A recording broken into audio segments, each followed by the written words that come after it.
এই পৃথিবীতে সবচেয়ে থেকে ইম্পর্টেন্ট জিনিস যেটা, সেটা হচ্ছে রবের ভালোবাসা।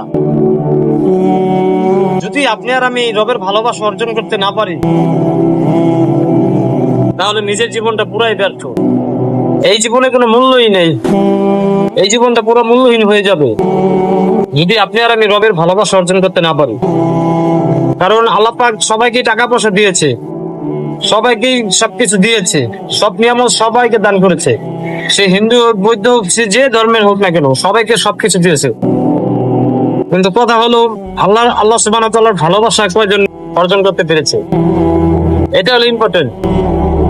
আপনার আমি পৃথিবীতে যত ব্যস্তই থাকি না কেন, আপনার আমি যত ভালোই থাকি না কেন, যদি আল্লাহ সুবহানাহু ওয়া তাআলার ভালোবাসা অর্জন করতে না পারি, এই জীবন পুরা ব্যর্থ, পুরা ব্যর্থ।